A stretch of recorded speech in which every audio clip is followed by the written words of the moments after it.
recording a blueprint and a map of why I think black people need to get the fuck up. I'm starting it off this way. There's something that's called you're supposed to be greater than who you were, who your ancestors were. And our ancestors were great, and we keep going back into how great they were. They did this and they did that and they were great. Yes, of course we know that.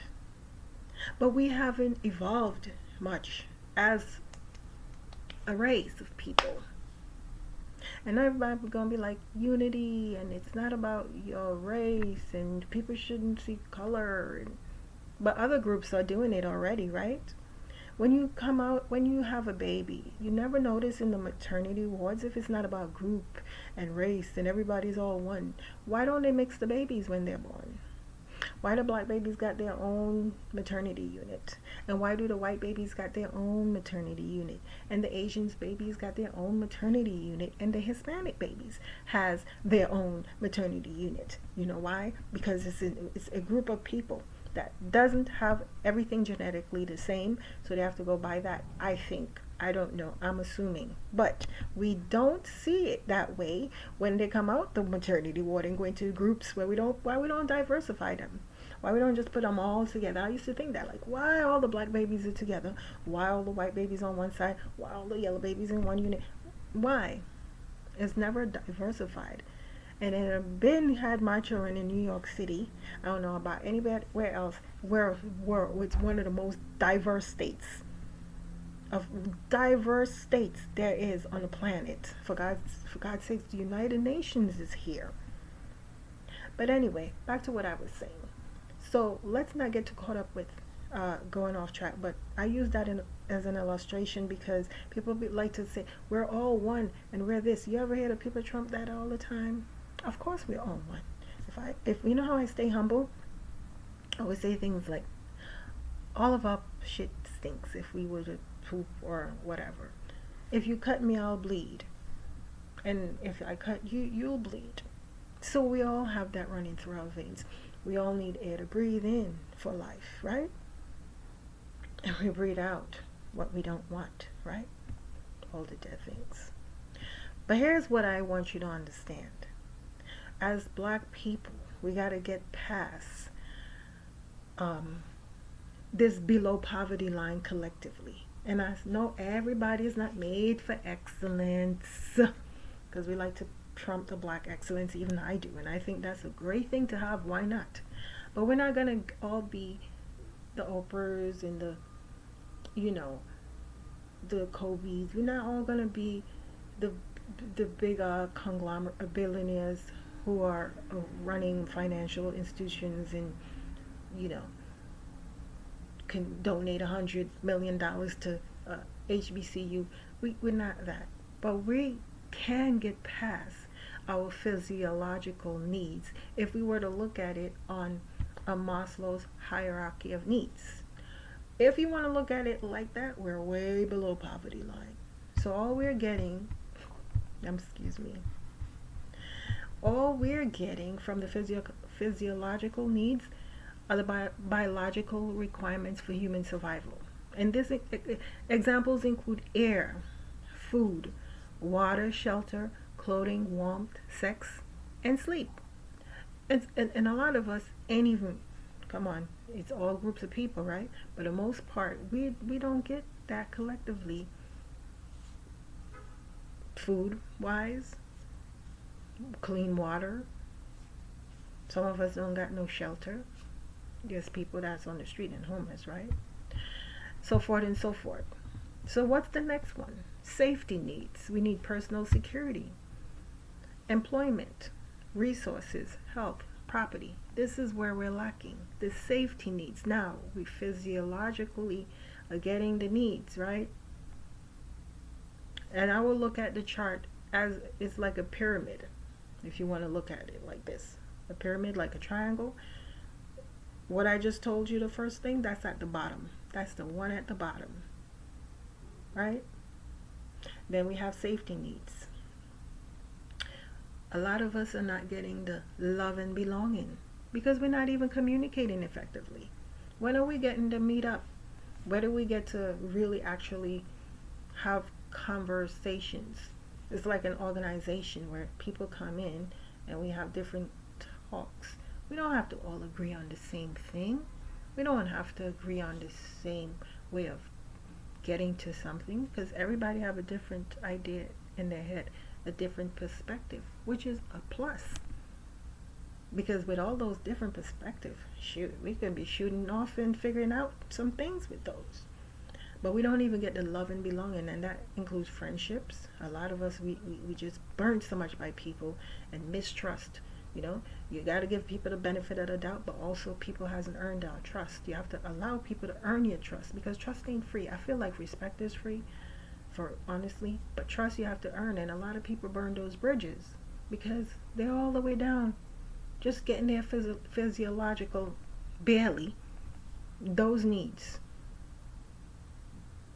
And we get screwed over by certain people. And even when they have it up to safety needs, they still give us the middle finger, because people are going to be people. But if you want to evolve, you have to be greater than what was. We got a little thrown back, thrown off our great throne, because we used to be talked about. I know a lot of people like to talk about how black people are so great and what the great things are, kings and queens. And that's all we seem to have to pull from. Way back when, got thrown off, and people hold on to, we were enslaved as a crutch. Oh, I was enslaved. My ancestor. You was never enslaved. Your ancestor was enslaved. Our ancestors was, and we have never tried to get past that, because it's like the trauma keeps us stuck. And we need to get to love and belonging, because I think love and belonging, that intimacy and family and a sense of connection, that friendship, right? We haven't get to that. We haven't really grasped that. We don't utilize those things because we keep holding on to the thing that happened and giving away our power. And white folk got it so good. Remember, white people was in the dark ages. And to be great, you have to be greater than. And when they were in the dark ages, they kept evolving and evolving and evolving. We were right along with them, helping them to evolve, but ourselves. The Asians were in the dark ages, in a dark place at one time, but they kept evolving and evolving. We haven't really much moved past our physiological needs. And after love and belonging, we got to get up to where we have esteem. That's respect, your self-esteem, your status, your recognition, your strength, and your freedom. We're not even close to that. But I think what we really need to work on is the love and belonging part. And you see what your esteem, right? When you're in certain homes, that's going to get that's going to get messed with. You're going to get poked all the time. You're in a home where you're not getting the love and belonging. So your esteem can't even develop. The minute you walk out the door, somebody going to mess with you, because they haven't gotten the love and belonging. And so our esteem keeps getting poked. Also, you go to school. Some teacher told you ain't going to amount to nothing. You have maybe a speech impairment. You may have come from a household that just getting by on their physiological needs or their safety, and they use that because they're already up there with their esteem, right, to tear you down. How is that love and belonging? They must have skipped the part. So your esteem always got to be every day. You got to take time to repair it, to go back up. Because it's the one thing that's going to get poked at the most. And then you get up to where self-actualization is. So when you have self-actualization, this is the desire to become the most that one can be. This is when you get to become greater than what our greats have done. Because we have people that have done amazing things. We talk about even the, I haven't read it completely, but we like to talk about the richest man in Babylon, who was supposedly a black man, right? And he's done Mansa Musa. You ever heard about the Mansa Musa guy? Because we love to hold on to Mansa Musa. Well, we well, look. Imagine if we were to do greater than Mansa Musa, where any one of us would be. And I know you'll say, they're black billionaires and they're billionaires and collectively we need you know what I'm saying? Collectively. You're gonna say there's poor white people and there's poor Chinese and there's poor, but collectively, the majority of us needs to do way more than we're doing, because we get stuck, like I said, right where the safety needs are, and we can't get past that to even be part of love and belonging, and we need to get past that to actually get up to our esteem. And when we get to the love and belonging, that esteem that's going to get chipped away at, poked at, teared, because the minute you walk out your front door, and sometimes, like I said, it even starts within the home. We got to learn how to love and belong, so it could not be in the homes. So the minute you get outside, because we're around different groups of people, we're supposed to, everybody say, oh, we're supposed to belong in, we're diverse as itself as black people. Because there's black people in the Fijis, there's black people in Africa, there's black people in the Caribbean, there's black people in the United States of America, there's black people in Europe, we are a diverse group of people. And we get into another bigger pool of diverse people, because they're Asians and they're Caucasians and they're Central Asians and South Asians and all these different groups of people in home. Different now groups of people who came up with the mixture of different ethnicities that combine, so we're gonna be in that pool. But how about if we start loving and belonging to each other, love and belonging with each other, so that when you go out and your self-esteem get a little tear, your esteem, it's gonna get ripped, it's gonna get poked at. I know, I've been there. And before I even figured all this thing out, I was starting to repair my esteem, because I was like, you know what, I need my esteem. I needed to become greater than that. To become that, I need it to that desire to become the most that I can be. I always had that. I'm here. I know I'm destined for something good. But a lot of times our children don't even get that, because the love and belonging never gets to that level. And if they have it, they have to learn how to mistrust people easily, because a lot of people are operating on their lower level. And we need to get higher up on the pyramid. We got to learn how to climb. We gotta not be fearful of what's up there on the heights. Some people are scared of heights, right? We gotta get past that and start working on the love and belonging, because I think that's right around where we need to really, really start working on, so that we can help each other with the esteem thing, And even when individually your esteem is getting questioned, you have to repair it. You know what to do to repair it, because you have that love and belonging, and that's what we don't have. I don't want all the distractions about whoever else doesn't have that. Okay, they've been faking it. People fake it to make it, but let's really and truly have it as a group of people, because you want better for you want better for your children. Your children's supposed to even do better than you. I think a lot of times people don't want their kids to do better than them. I've even had minds accuse me of that, like, Ma, I don't think you want the best for me. Yes, I do, but because I'm living in a society where I'm not thinking cognitively enough, I'm scared to push you forward, but I ain't gonna be that way. And when I said to my son, like, you gotta do greater than your dad, and your dad is doing amazing things, so you gotta do greater than him to get up there. He's gonna say, but you're not doing greater than your marriage. Because my esteem also needs to be, not even my esteem, I need to be part of love and belonging. And that I can be transparent with you about, because we have these type of conversations. So my love and belonging needs to be with people, even if I'm living in a group of people. Let's say I'm from the Caribbean, because I am, and I'm amongst African Americans. I want to be part of love and belonging with you guys, because I'm diplomatic enough that I feel like I can do that. And like I said, we are a diverse group of people. That shouldn't stop me from being part of the friendships and intimacy and family structures and service of connection. Because we get too caught up with the differences. We get too caught up with the, you ain't from here, you there. Haitians can't be in our neighborhoods, because we barely made it out of physiological needs, of course, because we stuck in that, oh wow, well, what happened back then, oh wow, great. We got to leave the past. You want to get past your safety needs to get up to love and you got to leave what's in the past in the past. Everybody want to hold on to it like it's a crutch, and it's a burden. It's like the bag lady who been carrying around all her freaking broken shit, weighing her down. And if you want to you got to feel light. You got to drop those bags.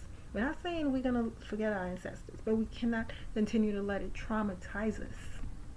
Because let me tell you something, what I learned. You see, when you're stuck in the past and you think too much in the future, you haven't dealt with what's right now, you tend to become depressed. It's a traumatic thing. It's a cognitive thing. It fucks with everything within yourself.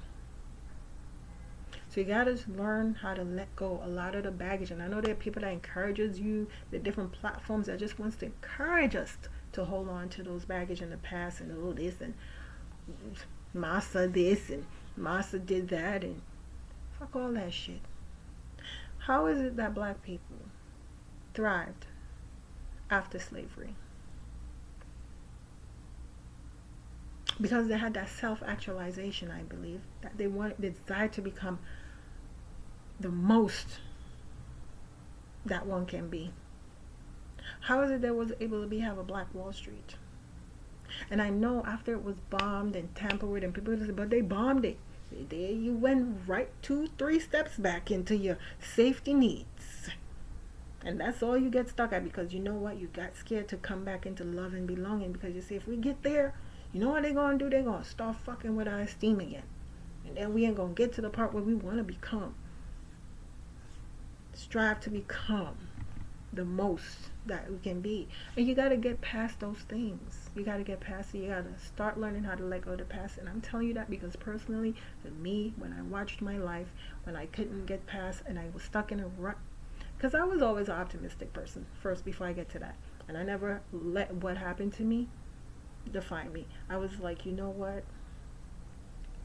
It's not that life doesn't happen to people and bad shit don't happen, but the attitude about what happens it makes a big difference. And so my attitude was never to be like, yeah, I'm a victim, I'm this. Never. These things happen, but it doesn't stop me from wanting this. But the minute I started allowing other people's words and forms and thoughts to get into me, like think about it all the time with the stuff that happened, and start feeling like I'm victimized, that's when my life turned into a turmoil. And it's like now I'm stuck in just barely meeting physiological needs, if we were to look at it on in the sense of that hierarchy of needs. And I'm like, I am not.